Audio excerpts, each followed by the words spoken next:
Bonsoir à tous, bienvenue sur Canal 10, nouveau plateau pour cette nouvelle saison, pour cette nouvelle année. Donc déjà, bonne santé à tous, bonne santé à tout le monde, c'est très très important la santé. Et nous avons changé de format. Comme vous le voyez, nous sommes maintenant le vendredi en prime et nous allons faire plein de débats économiques. Il y a beaucoup de sujets à traiter, alors je vous assure, la liste est très très longue, hein. Donc on peut faire de l'argent avec beaucoup de choses en Guadeloupe. On va étudier tous les sujets avec lesquels on va faire de l'argent, avec lesquels on peut écouter de vrai, comme le sel par exemple. Il va falloir qu'on fasse une vraie émission sur le sel, la production du sel. On en a déjà parlé plusieurs fois ici. Ce n'est pas normal que nous soyons en plein milieu de l'océan et que nous ayons de sel qui arrive par conteneurs. Comment se fait-il? Qui est responsable? Qui n'a pas fait son travail dans tous nos politiques? On va bien évidemment encore se faire des amis cette année, mais vous avez le droit à la parole. Et bien évidemment, nous changeons de format. Donc, vous allez pouvoir intervenir en fin d'émission. On va ouvrir la ligne et vous pourrez poser vos questions sur le thème que nous allons étudier ou bien développer chaque vendredi soir. Aujourd'hui, nous avons un super plateau. Nous allons parler de l'insertion professionnelle en Guadeloupe. Donc, qu'en est-il? On se souvient qu'en 2015, le journal France Antilles titrait déjà sur le sujet parce qu'il y avait déjà un problème quand même. On va en parler tout à l'heure avec nos intervenants qui vont nous donner un petit peu leur point de vue et qui vont nous expliquer ce qu'ils font. Donc ce soir avec nous, bonjour, on va commencer par madame. Donc nous sommes avec madame Cindy Decimus de Jeunesse Outre-mer. Bonsoir. Bonsoir. Oui, moi je suis dans le soleil et je dis bonjour à cette heure-ci. À côté de vous, il y a Juanito Valetudi. Monsieur, bonsoir. Oui, bonsoir et meilleure année à tous. Ah, très important, merci beaucoup. Avec nous, bien évidemment, vous les connaissez déjà, Nicolas Joachim Eugène, bonsoir. Bonsoir, bonsoir à tous. Et à côté, Gilles Casimir. Bonsoir, bonsoir tout le monde. Alors, comment ça s'est passé pour vous les fêtes? Comment ça se passe cette année là? Quelles sont les résolutions? On va travailler? Oui, ça va être une belle année. Là, ça, c'est un oui. Et les autres pour le... Non, on ne travaille pas cette année, on est cool décontracté. Comment ça va se passer pour vous? On travaillera quand il le faudra. Quand il le faudra. Alors, on va faire les présentations pour ceux que les gens ne connaissent pas encore. Est-ce que vous pouvez vous présenter rapidement de manière à ce qu'on puisse venir au sujet qui nous intéresse ce soir, c'est-à-dire l'insertion professionnelle en Guadeloupe, puisque si vous êtes là, c'est parce que vous êtes des professionnels dans ce domaine particulier. Donc, on va faire un bilan dans un premier temps pour savoir ce qui s'est fait avant. Et dans un deuxième temps, voir ce qu'il reste à faire, ce qu'il faudrait faire, quelles sont vos idées, quelles sont surtout les actions que vous mettez en place. Alors, allez-y, bon, on va commencer par vous. Allez-y, présentez-vous, s'il vous plaît. Alors, je suis Cindy Decimus et je suis déléguée régionale Guadeloupe au sein du réseau Jeunesse Outre-mer, qui est une association qui vise à accompagner les jeunes dans leur insertion professionnelle. Pour cela, on met plusieurs actions en place, notamment sur la recherche d'emploi, également dans la création d'entreprises. C'est un réseau qui a été créé en 2013, fondé par Loïc Iscaïès et Myriam Heinz, initialement en région parisienne. Les adhérents, entre-temps, ont grandi, évolué et ont souhaité, pour certains, rentrer dans leur territoire d'origine. Et on essaye de faire le pont entre du coup, les territoires ultramarins et également l'Hexagone pour favoriser les échanges entre jeunes, entre professionnels, pour garantir leur insertion. D'accord, alors très intéressant comme structure et c'est vrai qu'on a vu l'évolution, surtout que ça correspond avec ce qu'on va voir ce soir, puisque le France Antilles disait qu'il manquait des structures d'insertion en Guadeloupe à l'époque où ils ont sorti leur article. Donc comme ça, on peut voir un petit peu ce qui a été fait entre-temps. Merci beaucoup en tout cas pour votre participation ce soir. Bonsoir monsieur, alors allez-y. Pareil, présentez-vous. Bonsoir, alors Juanito Valetudi.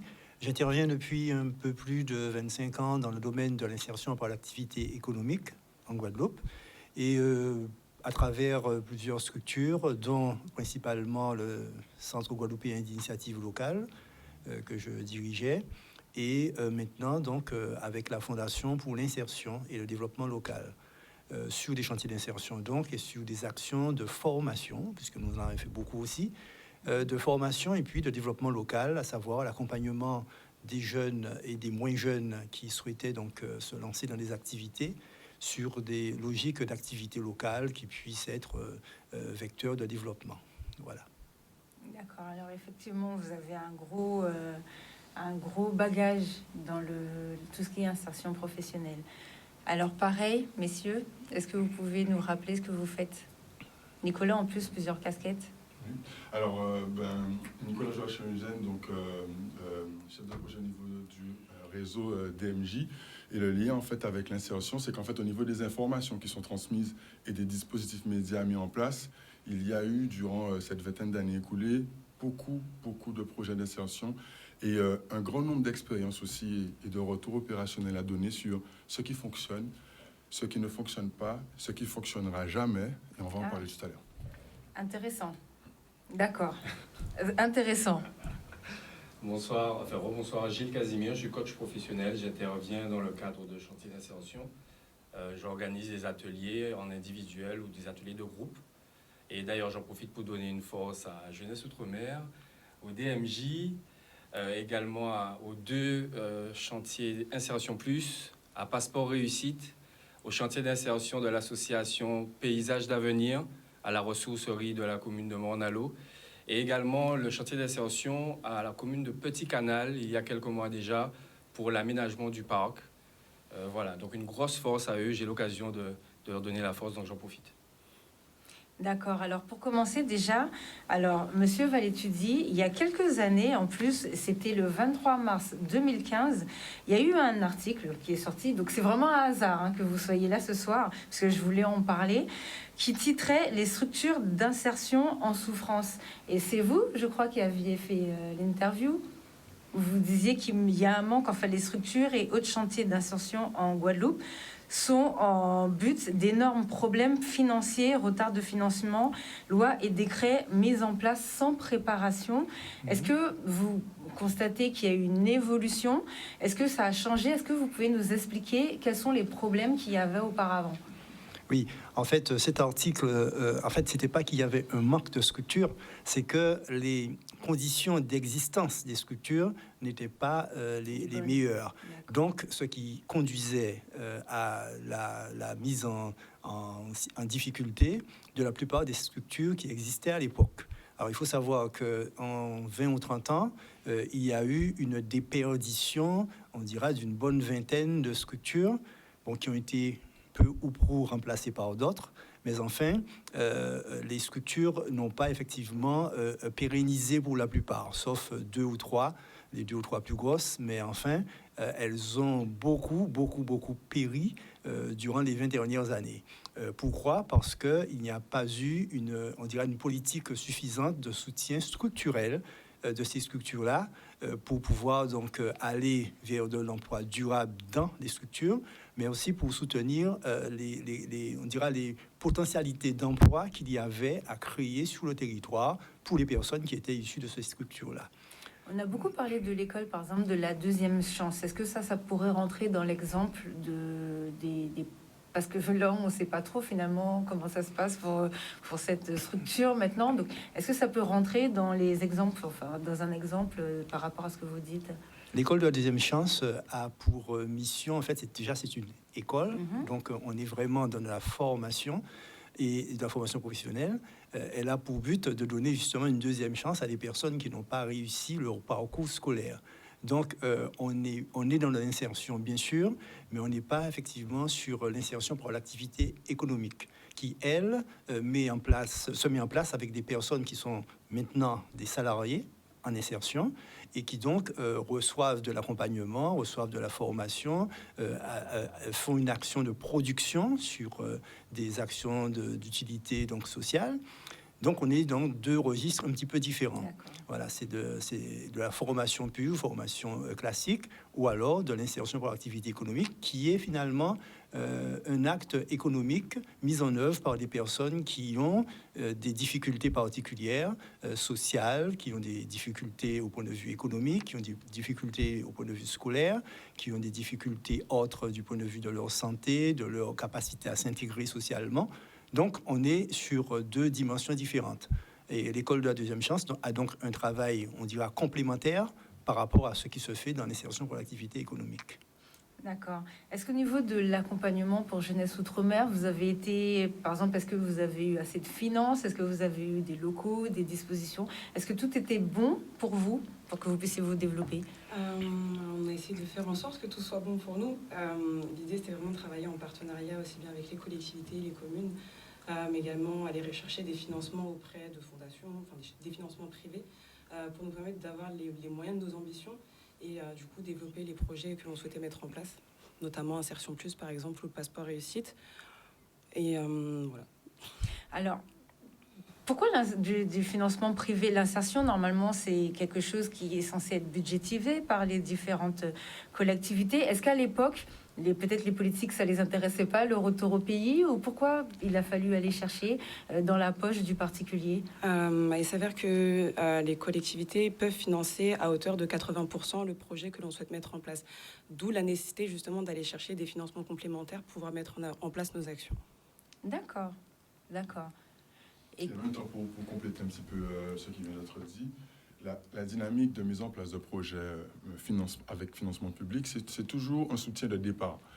Ça veut dire qu'il y a quand même des nous à mettre en place, première étape là, mais il faut qu'on soit ancré, on va dire, dans le tissu économique. Et c'est pour ça qu'en fait, ce ne sera pas parce que les politiques ne font pas leur travail ou autre, ça sera toujours comme ça. De toute façon, un projet qui serait uniquement basé sur les financements publics ne va pas durer et de toute façon, c'est un modèle économique qui n'est pas viable.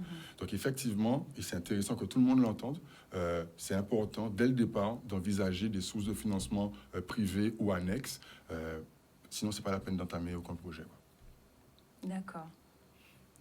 Non, pour ma part, rien à rajouter. D'accord. Ouais. Donc avant, quel est votre bilan finalement sur la manière dont ça se passait avant par rapport à cette année qui vient d'arriver? Quel est votre point de vue? En fait, je trouve qu'il y a un bouillonnement. Je trouve qu'il y a une forte envie. Il y a une jeunesse qui est en mouvement. Il y a beaucoup d'adhésion. Alors, pas suffisamment. Il y a encore du travail, mais il y a une forte volonté, en tout cas. Que ce soit pour accéder à un emploi salarié ou pour créer son entreprise. Mais il y a une volonté de la part de cette jeunesse. Maintenant, il y a beaucoup de dispositifs. On ne peut pas dire qu'il n'y en a pas. Maintenant, il faut créer peut-être des synergies ou rendre tout ça plus cohérent ou améliorer le fait de travailler ensemble. Voilà. C'est quoi? C'est le parcours qui est compliqué ou c'est les gens qui ne se renseignent pas eux-mêmes? Alors, pour ma part, en tant que coach, ce que je vois très souvent, c'est qu'il y a beaucoup de freins personnels. C'est-à-dire que, par exemple, le DMJ, on voit que ce sont des jeunes qui sont confiants, qui sont volontaires. À Jeunesse Outre-mer également, il y a des jeunes qui viennent, mais ils sont peu nombreux. Pourquoi? Parce qu'il y en a beaucoup qui pensent que ce n'est pas accessible, en fait, ou peut-être qu'ils n'ont pas les capacités ou qu'ils ne pourront pas. Et c'est vraiment dommage parce qu'ils ont tous des potentiels, en fait. Oui, et qu'une fois qu'ils se lancent, bien souvent, en plus, ils réussissent leur projet. Oui, ils se surprennent eux-mêmes. Oui. D'accord. Et comment ça se passe sinon, maintenant, puisqu'on a vu un petit peu ce qui fonctionnait pas. Tout à l'heure, on a dit qu'il y a des choses qui fonctionneront jamais. On va en parler tout à l'heure. Mais aujourd'hui, comment ça fonctionne, l'insertion en Guadeloupe? Et qu'est-ce qu'il faudrait faire pour améliorer la situation? Aujourd'hui, en fait, on est toujours sur les mêmes, problématiques, mais surtout sur les mêmes recettes, parce que de toute façon, l'insertion, elle est mise en place pour guérir certains maux de nos sociétés, mais les sociétés telles qu'elles sont, et surtout les nôtres qui sont des sociétés, démocratiques, du monde un petit peu... j'ose pas dire libéral, il y a toujours production d'un certain nombre de personnes qui sont hors du système, qui sont effectivement des borderline, qui sont des personnes délaissées, qui sont des personnes asociales, qui sont des personnes tout simplement sans emploi, en tout cas des personnes qui ne trouvent pas leur place. Et l'insertion, normalement, a pour but de donner à ces personnes-là des perspectives qui leur permettent de retrouver une certaine autonomie et de devenir des acteurs efficients du système où ils vivent. Sauf qu'il y a certaines, évidemment, qui ne se retrouvent jamais dans ce système, ou qui le refusent, ou qui, effectivement, n'y trouvent pas leur place, tout simplement. Donc, les remèdes qui sont mis en place, donc l'insertion par l'activité économique notamment, donc visera à réparer, entre guillemets, un certain nombre d'handicaps sociaux, et puis de dire aux personnes, voilà, nous allons vous rendre du moins efficaces pour être acteurs dans la société où vous vivez. Donc il s'agit aussi donc de rendre les gens plus autonomes et plus donc capables d'accepter, d'assumer leur situation humaine, sociale et leur vie future. Bon, donc il y a des remèdes qui sont mis en place actuellement. Bon, il y a, je crois donc ici sur le sol de Guadeloupe entre 35-36 structures d'insertion. Bon, à certains moments, il y en a eu plus, à d'autres, il y en a eu un petit peu moins. Mais c'est la philosophie même du système qu'il faut donc analyser parce qu'on ne peut pas tout demander à l'insertion, on ne peut pas trop lui demander. Elle est là simplement en termes de système alternatif pour pouvoir donc corriger un certain nombre de défauts des sociétés modernes telles que nous les vivons. Donc, vu de cet œil-là, les moyens maintenant qui lui sont alloués sont toujours des moyens qui sont forcément insuffisants, puisque, encore une fois, il y a des personnes qui ne s'y retrouvent pas, mais ce sont des moyens qu'il faut utiliser à bon escient et qu'il s'agit effectivement donc de rendre les plus opérationnels possibles avec le plus de monde possible, sachant qu'on ne pourra pas, vraisemblablement, atteindre les 100% de réussite ou de résultat. Donc, je crois que on est toujours dans cette perspective-là et on risque d'y être encore, puisque les politiques qui ont évolué jusqu'à présent pour transformer un peu le monde de l'insertion, et notamment de l'insertion pour l'activité économique, mais le système lui-même n'ayant pas forcément beaucoup évolué, on se trouve dans la situation où c'est ces remèdes-là qui sont mis en place et qui peuvent marcher si on s'y donne beaucoup, si on leur donne beaucoup de moyens et si les acteurs qui effectivement managent ces systèmes-là sont fortement impliqués dans ce qu'ils font. Je rejoins ce qui a été dit. Le but, c'est vraiment de rétablir l'autonomie des jeunes que nous accompagnons. Pour ça, on leur met à disposition un certain nombre d'outils, notamment un ordinateur, une clé 4G si jamais ils n'ont pas de connexion Internet chez eux. Et on essaye également de lever les freins périphériques du coup à cette insertion professionnelle, notamment la garde d'enfants qui peut poser problème parfois pour les femmes qui souhaitent s'insérer professionnellement, ou encore la mobilité, parce qu'on est sur une île qui n'est pas nécessairement desservie par des transports en commun comme on peut trouver dans de grandes villes.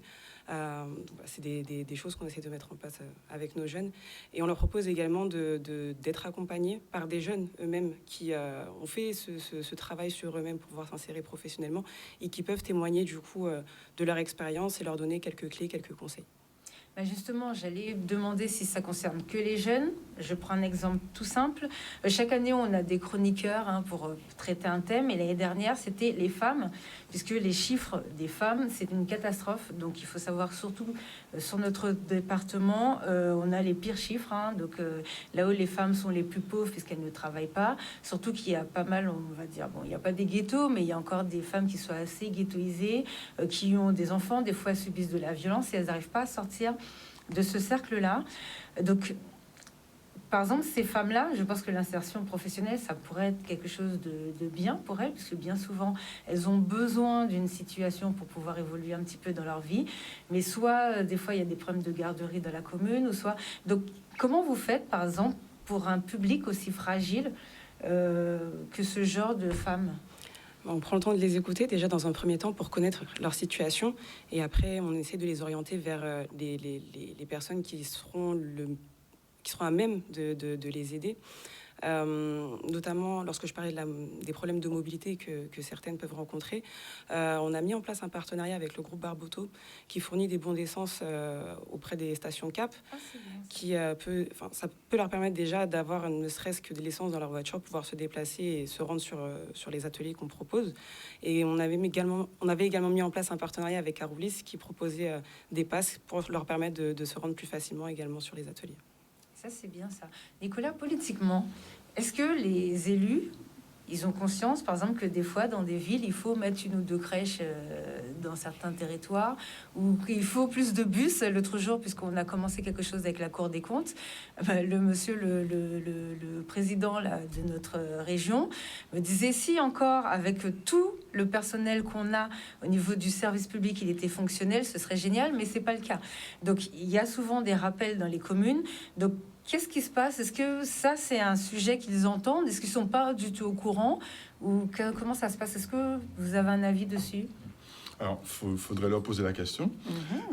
Après, maintenant, moi, je voulais continuer à mettre un petit peu les pieds dans le plat. L'insertion, c'est vraiment un domaine spécifique.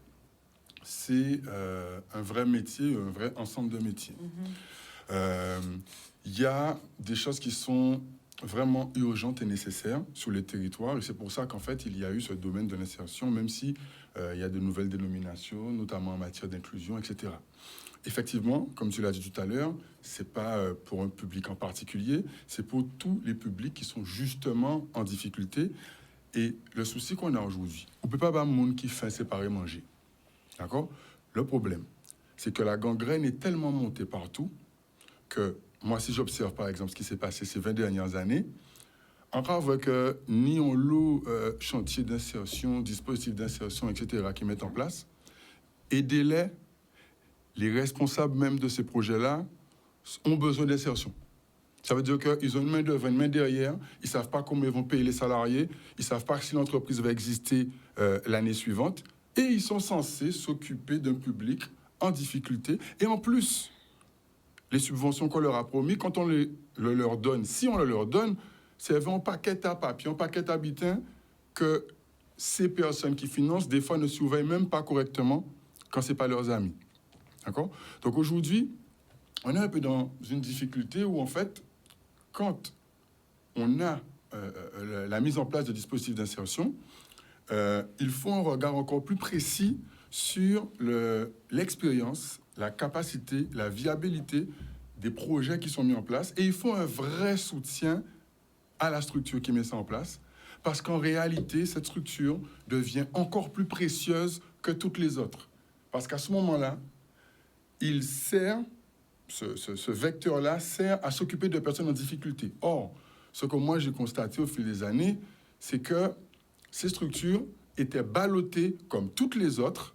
Et finalement, quand tu as des gens qui entendent qu'il y a une possibilité d'avoir un marché, par exemple sur telle opération d'insertion compagnie, ils viennent, c'est un appel à projet, c'est de l'argent. Ils déposent, mais ils ne se rendent pas compte de tout ce qu'il y a derrière. Parce qu'il y a des projets d'insertion, faut savoir que nous des gens, t'as là qui couillent derrière, t'as là ils vont sable. Parce que c'est des gens qui, à certains moments, quand ils ont des problèmes entre eux, c'est pas dans tous les cas. Hein, mais je veux dire, il faut avoir une équipe capable d'anticiper tout ça. Or, quand il y a ces appels à projets, quand il y a ces opportunités, on traite ça comme si c'était une possibilité d'avoir de l'argent ou de faire survivre notre propre structure.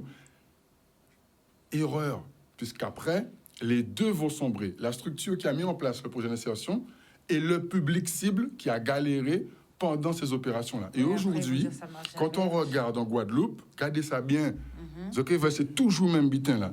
Public là en difficulté et structure là en difficulté. Donc aujourd'hui, si vous voulez, moi je pense qu'il n'y a pas à blâmer ni le public cible, ni les structures. Tout le monde est victime dans ça. Parce qu'aujourd'hui, même quand il y a des financements qui sont signés, les comités de suivi parfois ne se font pas correctement. Les subventions pour avoir le solde, c'est la croix et la bannière. Et en attendant, je ne la faut payer. Parce que c'est la jolie sortie ou bien sortie, c'est un cas qui vient prendre l'argent là. D'accord? Oui. Parce que tu lui as dit, on va faire ça, on va réussir à acheter, et qui sont à payer. Donc tu n'as pas d'échappatoire en fait après. Donc aujourd'hui, si vous voulez, il n'y a personne à blâmer sur les deux publics cibles. D'accord? Maintenant, au niveau des pouvoirs publics, ce n'est pas tout le monde qui a à blâmer. Il faut bien observer ce qui se passe. Et méfiez-vous des gens qui font des amalgames. Quand il y a des raisonnements qui sont trop simples, méfiez-vous. Parce que souvent, il y a de la politique derrière. Oui. D'accord? Donc, aujourd'hui, la vraie solution, déjà, c'est de comprendre qu'au Pakaba Moun qui fait séparer manger. Ça n'est pas possible. Or, avec la gangrène qui est développée, toutes les difficultés et tout, on sait déjà que chacun va essayer de récupérer des marchés. Maintenant qu'on sait que c'est le cas, La solution, on en a parlé tout à l'heure, c'est la mutualisation, c'est la communication. Par exemple, il y a quelques jours, il y avait une super opération au Hall des Sports du Gosier avec les acteurs de la solidarité. Il y a les interviews notamment sur le net. Il y a beaucoup d'acteurs qui proposent beaucoup de choses et les gens ne sont pas au courant. Oui. Vous voyez? Donc, en gros, si vous voulez, là, déjà, il y a un grand gap, un grand manque, c'est la communication. Ouais. Si on se transmet l'info, d'accord? On explique ce que Jeunesse Outre-mer fait. On explique ce que les 66 acteurs qui étaient là au Hall des Sports du Gosier font. Vous pouvez regarder les vidéos, c'est sur le réseau DMJ, ce sera bientôt aussi sur la préfecture, etc. Si on commence déjà à remplir, en fait, ce vide-là, pour qu'elles nous savent, ça chaque monde qu'a fait. Déjà, il y aura un petit peu moins de problèmes sur les structures porteuses qui galèrent, en fait, quand elles commencent à mettre en place les choses.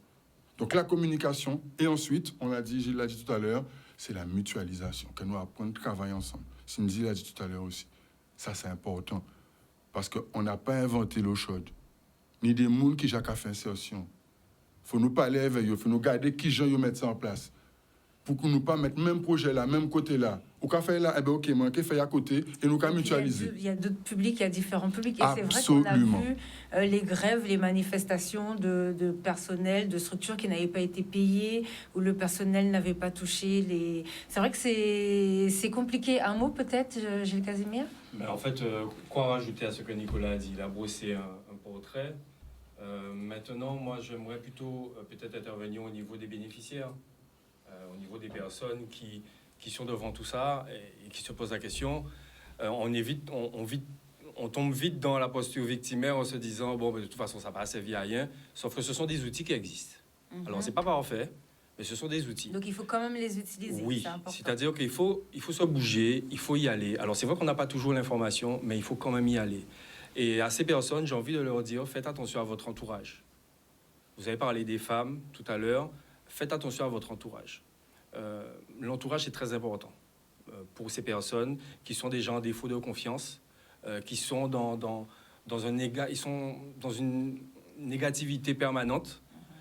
Donc, il faut vraiment que ces gens-là soient encouragés déjà par leur entourage. Et si vous n'avez pas un entourage bienveillant, eh bien, ça va mettre tout le monde à côté.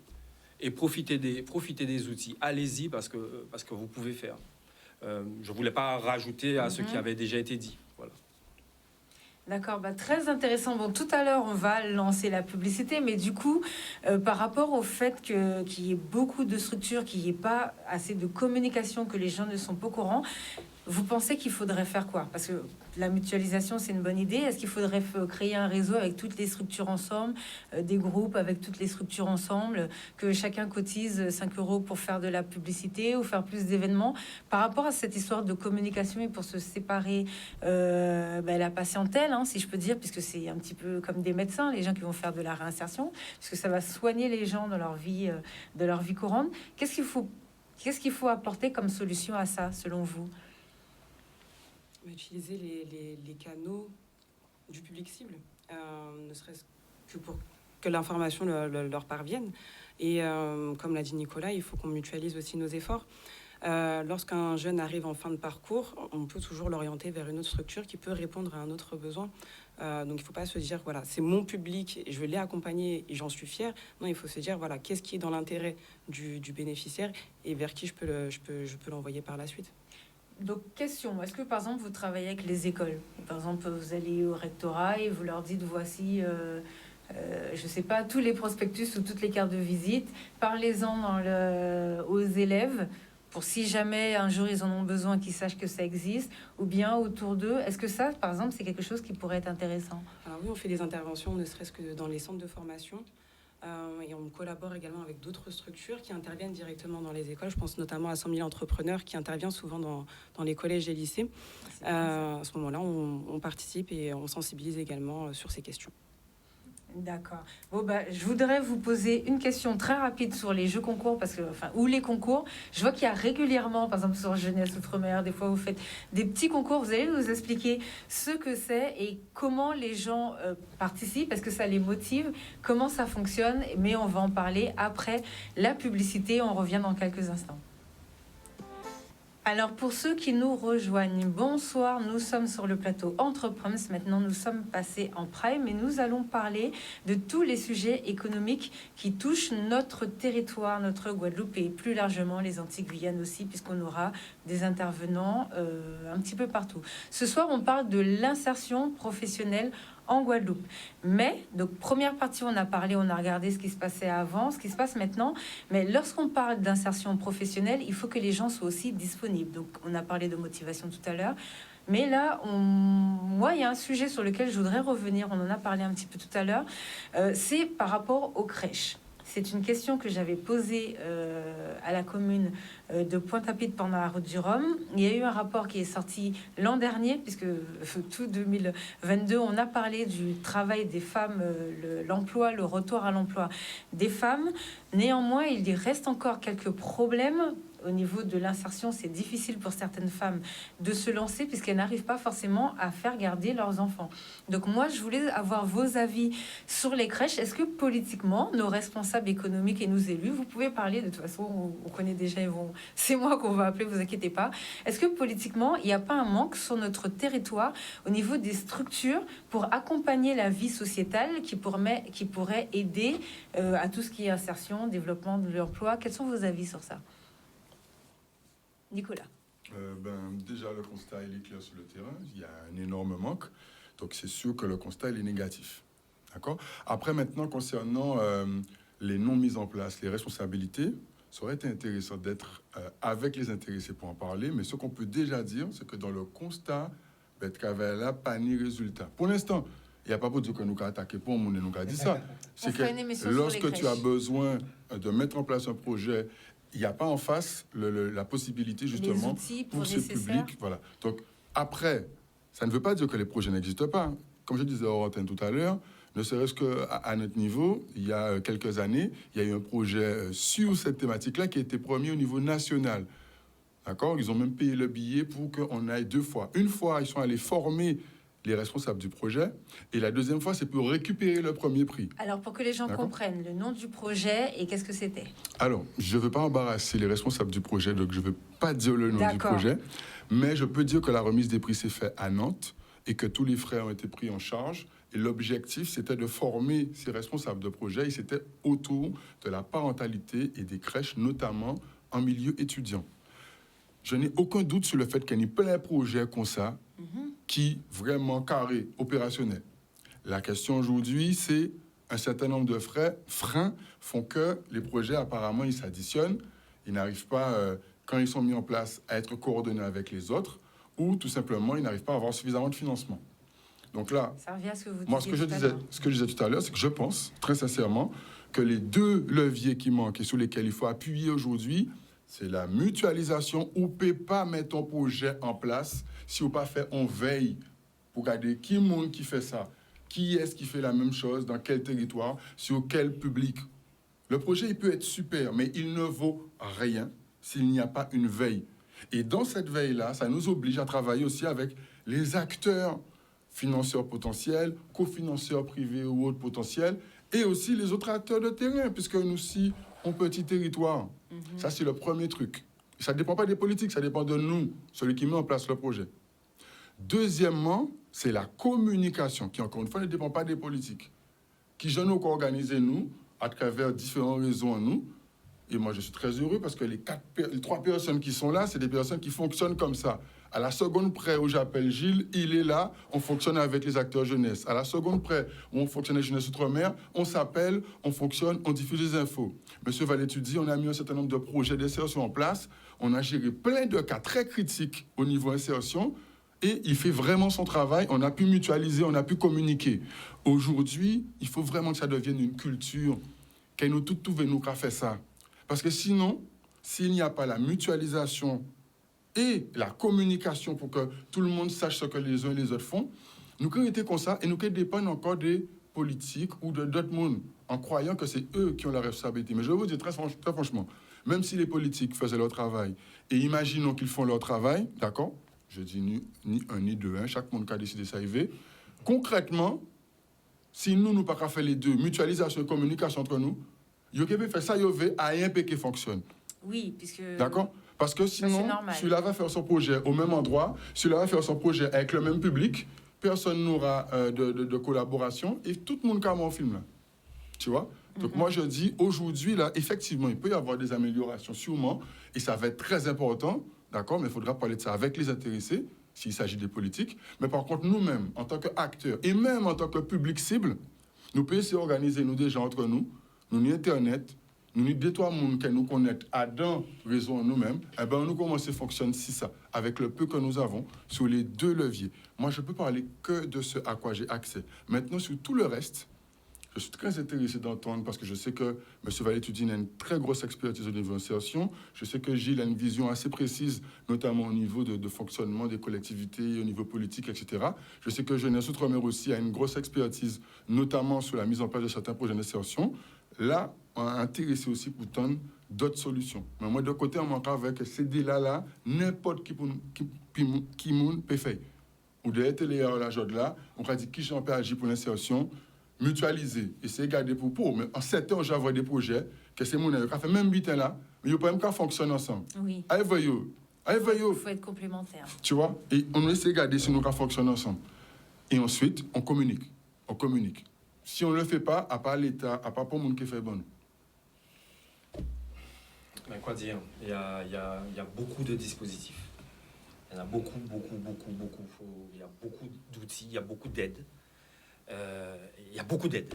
Quand on voit qu'il y a une crise, comme la Oui. crise qu'on a vécue l'an dernier, Oui.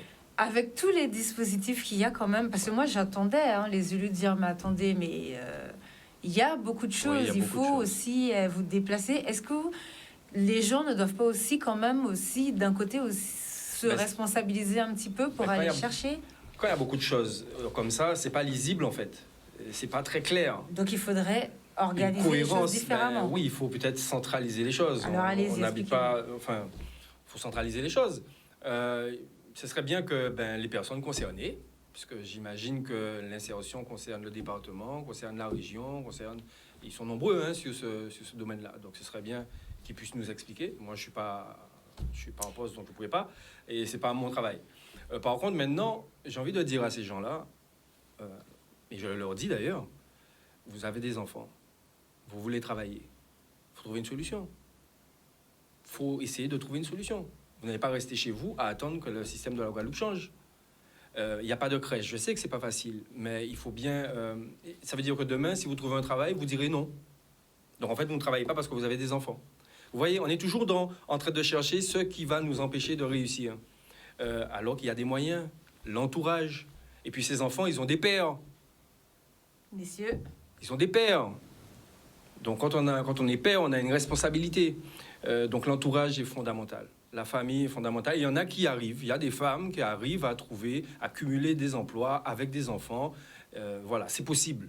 Il ne faut pas que le public ce soir pense que voilà, rien pas marché, ces politiciens n'ont pas fait travail à eux, nous ne pouvons pas faire rien, nous avons été nous. Non, si vous voulez, vous pouvez. Vous allez trouver des solutions.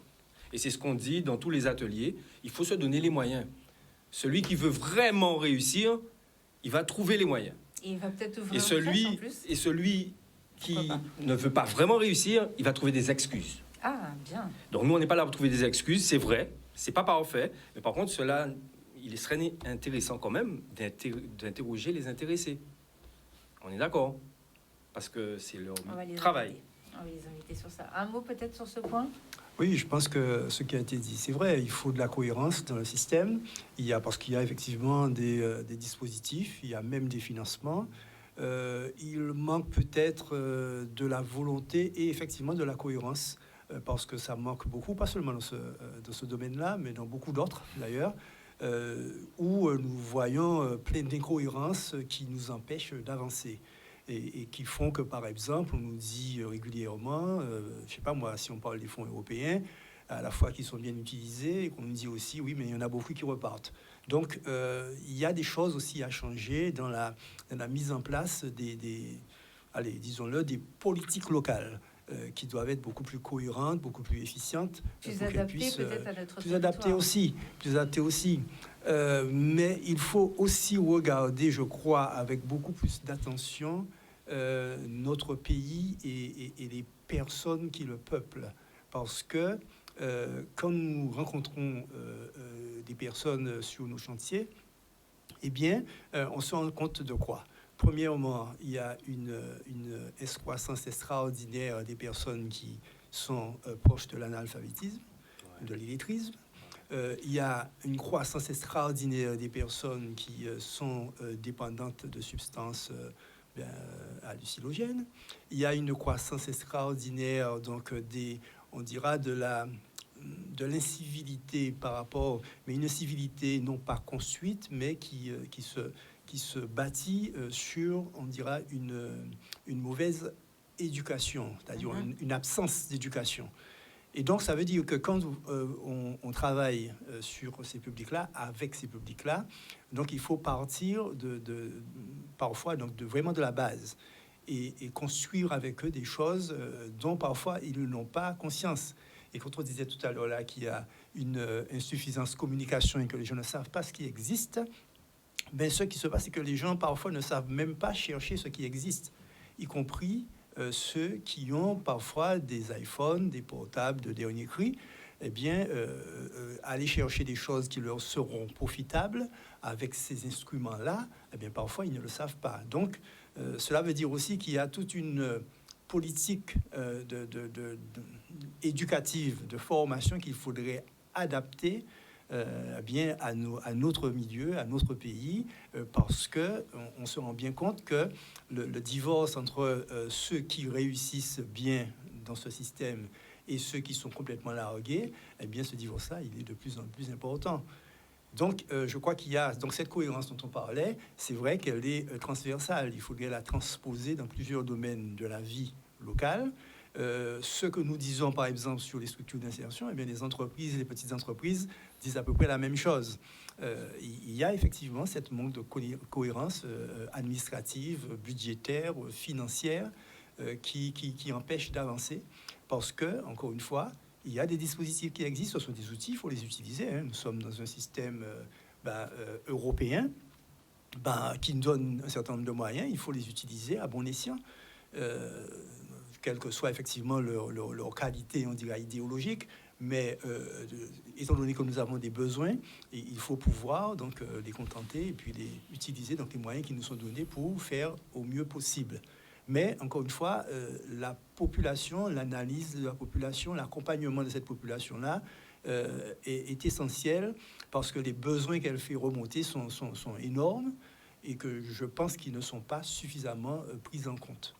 On voit plutôt le haut du panier et pas seulement toutes les personnes qui sont dans le besoin et qui interpellent à haute voix donc les autorités de ce pays. Justement, vous anticipez ma prochaine question.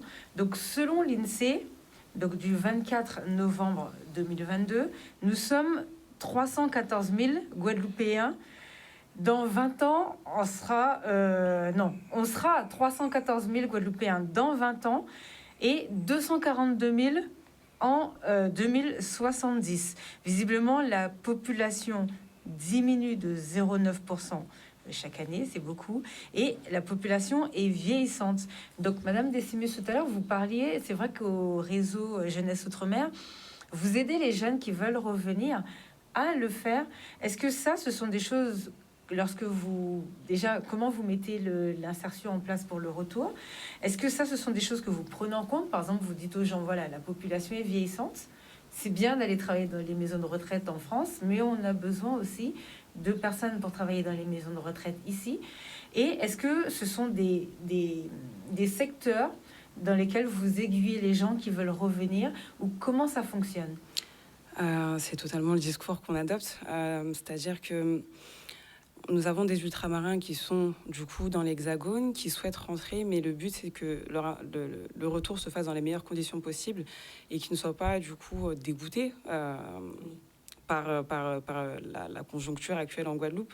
Donc on les sensibilise beaucoup à ça. On les coach également pour favoriser leur retour au pays. Et on met en place une action à la fin de l'année 2023 qui s'appelle le Forum Pro Jeunesse. L'idée, c'est vraiment que chaque antenne, parce qu'on est implanté en Martinique, en Guyane, également à Saint-Martin, l'idée, c'est qu'on puisse transmettre lors de ce forum un certain nombre d'offres d'emploi qui sont disponibles sur le territoire pour favoriser du coup ce retour au pays. On travaille également en collaboration avec Mobility Outre-mer qui accompagne dans la recherche de logement ou la recherche d'école pour les enfants des ultramarins qui souhaitent revenir. Et on sensibilise également aux métiers en tension, les secteurs sur lesquels on a des besoins forts ou sur lesquels on a des compétences qu'on ne trouve pas localement. Donc l'idée, c'est de donner la chance aussi aux ultramarins qui ont ces compétences, qui ont réussi à les développer en dehors du territoire, les faire revenir pour favoriser le développement économique de la Guadeloupe. Quand il y a un secteur en tension, comment ça fonctionne? Est-ce que vous dites il y a des offres d'emploi, par exemple, qui disent secteur en tension, ou est-ce que vous faites des appels aux gens, par exemple, tous les jeunes qui ont étudié les mathématiques, les sciences, etc. Venez, tel jour il y a un événement et on va vous présenter les métiers. Ça fonctionne comment? Alors, on a pour intention de mettre en place des after-work cette année, justement pour communiquer sur ces métiers en tension et les rendre plus attractifs et les valoriser. Parce qu'il s'agit parfois de métiers qui sont pas suffisamment valorisés, pas suffisamment mis en valeur, qui sont pas suffisamment... comment je peux dire ça qu'on traite parfois de sous-métiers, alors qu'il n'y a pas de sous-métiers, au contraire. Et des fois, ceux qu'on ne pense pas, hein, par exemple, plombier. Exactement. Franchement, un plombier gagne très bien sa vie, hein, mieux que quelqu'un dans un bureau parfois. Hein.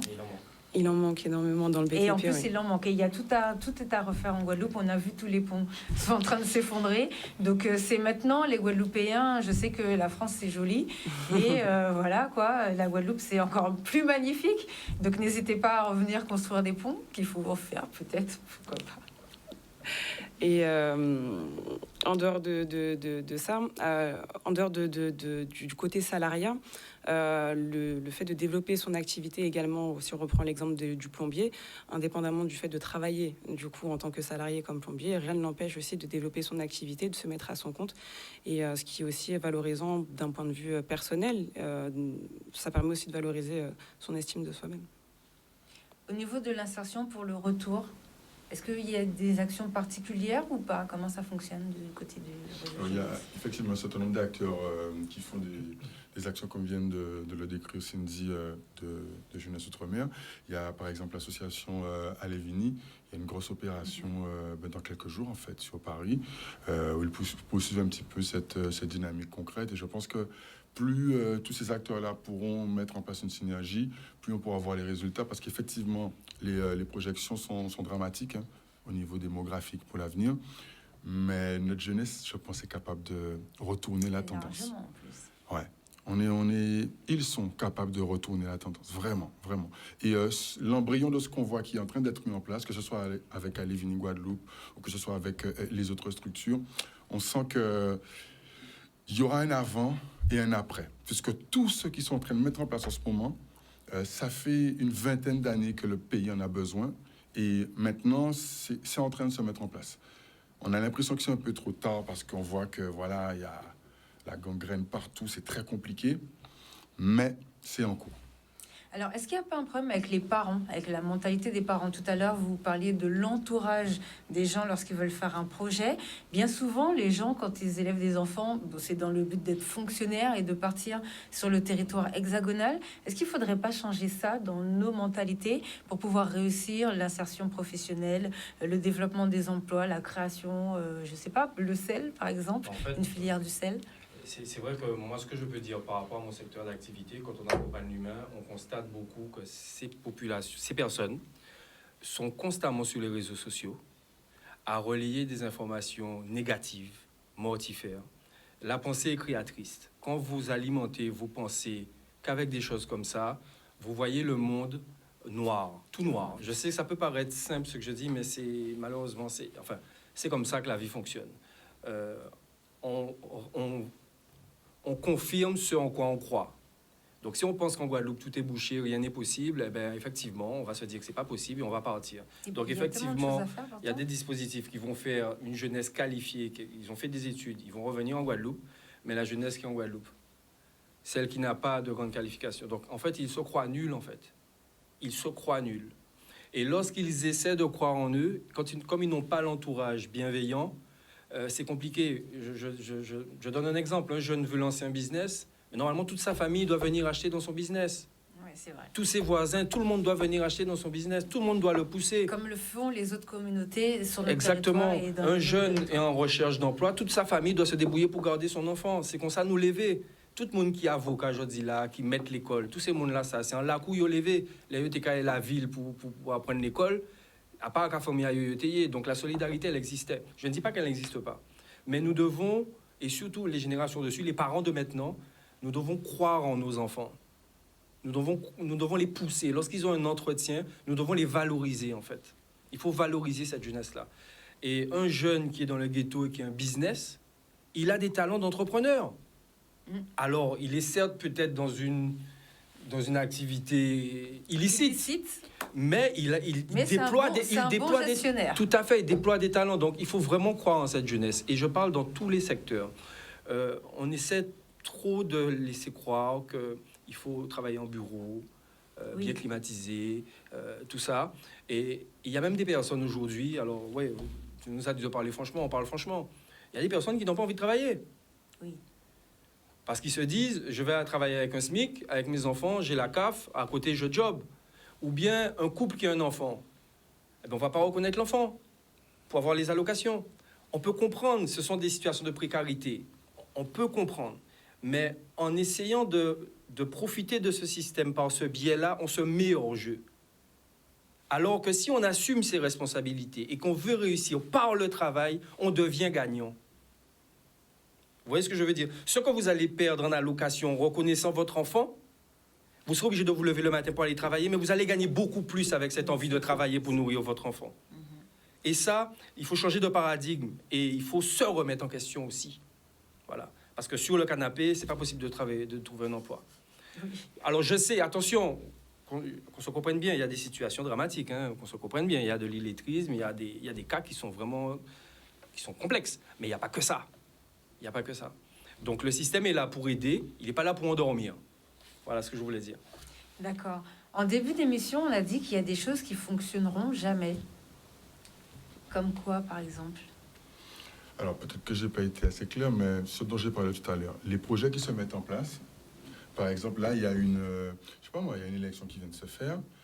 Les personnes de la majorité, que ce soit à l'échelle communale, à l'échelle régionale ou même présidentielle, si vous voulez, ils ont le vent en poupe après l'élection. Toutes les vannes sont ouvertes. Le projet qu'ils avaient dans les tiroirs va passer en commission. Il va être mis en place. On ne fait aucune veille. Pas tenir à rien, t'es qu'à fait avant, en fait. Donc, c'est le premier monde qui te rappelle l'idée là, c'est mon ça. Donc, la Guadeloupe créée l'année à élection là, ça. Vous voyez ce que je veux dire? Il faut faire une veille. Qu'est-ce qui se faisait sur ce terrain-là? Qui était là? Pourquoi ça n'a pas fonctionné? Oui, Et faire au un espèce moment, de bilan juste pour voir. avant de voter subvention à PEP là, nous regardons, bon, dans ce secteur, OK, il y avait ça, 50%, c'est des gens, ils payaient toujours, mais ils dans les tiroirs. Est-ce qu'il n'y a pas de moyen que certains d'entre eux, peut-être qu'ils étaient d'accord, mais il y a 26 projets là, ça, peut-être qu'ils étaient d'accord. Il y a une famille à eux aussi, qui ont la rue là, c'est mon ça. C'est pas pour plaisir qu'ils sont au placard, c'est parce qu'après ça, il y a d'autres gens qui gagnent l'élection et qu'ils mettaient à droite, à côté. D'accord? Si on fait ces veilles-là, que ce soit au niveau communal, que ce soit au niveau intercommunal, que ce soit au niveau région, au niveau l'ASOV, mais mettre en place cette veille et réaliser les deux éléments, mutualiser, parce qu'une fois que tu as fait la veille, tu sais qui était là, tu sais qu'il y a des locaux qui sont vides, qui sont payés, tu sais qu'il y a du personnel qui peut être mis à disposition, et ils étaient contents des vignes là, ils ont gagné une deuxième vie. Vous voyez ce que je veux dire? Mais pour ne pas crier, yo. Et c'est pour ça que je voulais aussi donner une grosse force aux associations qui se battent. Yo là, ici, ça fait 20 ans, yo là, yo ka goumé, pas pour le monde qui va, yo pour faveur. Parce qu'une fois, yo va là, yo va tel maire. Finalement, l'autre maire l'a passé, eh bien, yo pas bail rien, mais il continue à faire action là. Vous voyez? Après ça, l'autre met la regagné, boum, eh ben, c'était les beaux jours, il a embauché. Après ça, l'autre met la pède, boum, eh ben, il se retrouve en banqueroute. Mais il n'a pas jamais abandonné ces jeunes-là. Vous voyez ce que je veux dire? Donc là, papa, il n'a pas tiré si politique. C'est rien, j'explique le système. Et aujourd'hui, tu m'as demandé qu'est-ce qui ne fonctionne pas? Eh bien, ce qui ne fonctionne pas, c'est que le très beau projet, qui est très équilibré, qui est magnifique, qui va même avoir des prix nationaux, comme beaucoup de projets guadeloupéens. Parce qu'on a des autobitins, franchement, nous compte de ça peut-être après, mais nous vraiment forts au niveau mondial. Oui, ça, Ce qu'on veut dire, ça vraiment, nous vraiment très fort. Nous ni les projets pour ça. Il faut nous arrêter de mettre en place un projet sans faire veille. Parce que j'en ai des gens qui là, peut-être pas tout qui est d'accord. Il faut les aider, il faut les accompagner. Mais il faut fonctionner avec eux. Et de toute façon, comme disait Gilles tout à l'heure, la situation, elle est déjà tellement dramatique qu'aujourd'hui, là, c'est le moment de se mettre ensemble. Nous, ni Timon, nous, ni voisins, nous, ni cousins, c'est nous tous qui en la là. Là, nous avons parlé des gens qui ont réussi. Sincèrement, moi, je veux des gens qui ont profité. Mais pas avec mon cas réussi, mais avec mon cas profiter. Parce qu'ils savent qu'elle est à y compter, ils reprend l'argent là toujours. Mais aujourd'hui, là, quelqu'un qui réussit, on a besoin de montrer qui est. Parce que les 4 travail, c'est l'État qui a payé, avec toutes ces dettes-là. D'accord? Et les cas trouvent un moyen de trouver une solution. Le reste des problèmes, c'est le reste de la population à qui se retrouve des fois à devoir de l'argent. D'accord? Donc moi, aujourd'hui, là, je dis que c'est le moment, d'accord? Ni ça qu'à profiter, je peux tirer si je suis sauvé. Moi, pas qu'à perdre d'énergie en moi. Ça qui veut fonctionne, mutualisons, communiquons et on nous garde, d'accord? Après ça qui veut perdre temps, yo critiquer mon machin dans la politique, fait biter aux autres, mais en quelle service après l'élection là. Alors, et là, pour finir cette émission sur l'insertion professionnelle en Guadeloupe, là, en 2023, quels sont les dispositifs que vous avez mis en place? Quels sont vos projets? Quelles sont les choses à venir? Parce que je sens déjà que ça va être très intéressant cette année. Allez-y, je sais que vous avez un événement bientôt. Pour notre part, donc Jeunesse Outre-mer lance la troisième session du dispositif Insertion Plus, où on propose un accompagnement de 3 mois intensif aux jeunes âgés entre 18 et 30 ans pour leur permettre de favoriser leur insertion professionnelle. Donc on va les accompagner dans leur recherche d'emploi. On va également les former à l'outil bureautique, parce que comme l'a dit tout à l'heure Juanito, c'est pas tout de se servir d'un téléphone portable, tout est dématérialisé maintenant, donc l'idée c'est vraiment de maîtriser cet outil informatique et l'utiliser à bon escient. Apprendre à utiliser des outils collaboratifs pour pouvoir travailler également avec des collaborateurs par la suite. On propose également du coaching lors de ce dispositif, et on travaille également la posture à adopter lors des entretiens avec des recruteurs, et on leur apprend à valoriser leur image professionnelle également, pouvoir se présenter aussi de manière convenable. Donc ça va commencer à partir du mois de mars, et les inscriptions sont déjà ouvertes. Pour ça, les personnes intéressées peuvent se rendre sur notre site internet www.jeunesseoutremer.org. À ce moment-là, il y a un pop-up qui va s'afficher et vous avez juste un formulaire à remplir. Et à ce moment-là, on reprendra contact avec vous. Super. Monsieur Valétudi, quels sont vos projets, vous, pour l'insertion? Les projets, c'est toujours les mêmes. C'est-à-dire que nous intervenons en ce moment avec la commune de Trois-Rivières, avec celle de Vieux-Fort, et puis maintenant avec celle de Pointe-à-Pitre, avec donc des jeunes qui sont effectivement sous des dispositifs d'insertion. Eh bien, c'est très simple. Nous essayons de les réconcilier avec leur milieu, avec leur culture, avec leur histoire, parce qu'on a vu, il y a plein de choses à déconstruire dans leur mentalité. Pas plus tard que ce matin, il y a un jeune qui est en train de créer son entreprise, qui a déjà commencé, qui est déjà en train de quasiment de gagner de l'argent avec son entreprise, et il me dit, bon, oui, mais j'aimerais bien être embauché à la mairie. Bon, donc ça veut dire qu'il y a des choses à déconstruire, effectivement, c'est ce qu'on essaie de faire, et comment, en les plongeant dans leur culture, dans leur histoire, dans leur patrimoine, on essaie de leur dire, de leur redire comment était leur histoire, les choses, les gens, et qui n'étaient pas ce qu'ils croient, qu'ils ne savaient pas ou bien qu'ils ne voulaient pas voir. Donc on essaie effectivement de les réconcilier avec tout ça. histoire, culture, patrimoine, et bien, les nouvelles technologies, et puis leur environnement, la nature, leurs plantes, les capacités qu'ils ont à agir sur l'environnement, non seulement sur leur environnement social, physique, mais aussi sur les plantes, sur la nature, le pourquoi des phénomènes tels que l'augmentation du niveau des mers, la fameuse couche d'ozone qu'on est en train de percer avec les produits effectivement qu'on utilise à mauvais escient. C'est vrai que c'est très créatif. Donc, c'est un petit peu, on les met sur ces dynamiques-là parce que nous pensons que c'est en ayant cette politique-là que nous allons les amener à être responsables, à être acteurs, à être fondateurs de leur pays, de leur Guadeloupe, qu'ils puissent effectivement la respecter et faire avec elle, et faire qu'elle puisse se transformer à leur propre avantage. Et donc c'est pourquoi, en fait, même les aspects démographiques dont nous avons parlé, personnellement, la démographie, ça ne m'inquiète pas trop, puisque le monde a toujours connu des aléas démographiques. Je pense que la Guadeloupe, à un moment, était quoi, 200, 100, 200, a augmenté sa population. Sa population décroît. Elle va recommencer à croître de toute façon, peut-être pas avec les mêmes personnes. Mais ça va être un problème, peut-être là, pas avec les mêmes personnes.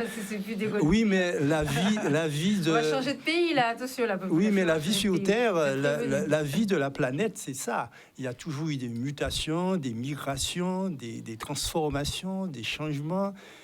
Heureusement d'ailleurs, puisque c'est en se transformant et en se mélangeant que l'espèce humaine peut effectivement arriver à exister, à subsister. Donc, certainement, la démographie va faire. De toute façon, les prévisions démographiques elles-mêmes ont toujours donné des surprises aux démographes. Parce que des choses qu'on prévoyait il y a 20 ans, c'est pas ce qui s'est produit.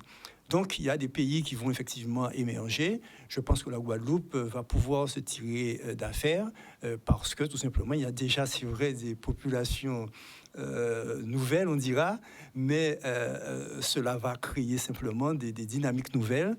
Et je pense qu'à ce niveau-là, il ne faut pas avoir peur de cela. Par contre, c'est vrai qu'il faut que les gens soient en accord avec leur environnement. C'est ce que nous essayons de faire. Merci beaucoup. Nicolas, quels sont les projets pour vous pour 2023? Quelles sont les choses qui vont être mises en place avec la jeunesse? Alors, au niveau du réseau DMJ, par exemple, il va y avoir donc la poursuite de la transition, hein, puisqu'on sait que, comme beaucoup de structures, il faut se rendre à l'évidence sur le fait qu'il y a des modèles qui ne fonctionnent pas, notamment, on annoncera durant l'année, on en parlera un petit peu plus. Mais en gros, on essaie de faire en sorte que les choses qui ont fonctionné ne disparaissent pas. Et l'objectif, c'est qu'en 2023, dans le cadre d'une nouvelle instance ou de nouvelles choses qui peuvent être mises en place, toute l'expertise de ces 20 dernières années soit mise à disposition pour les années à venir. Avec les éléments dont on a parlé tout à l'heure, ces mutualisations et cette communication, parce que les forces vives sont là.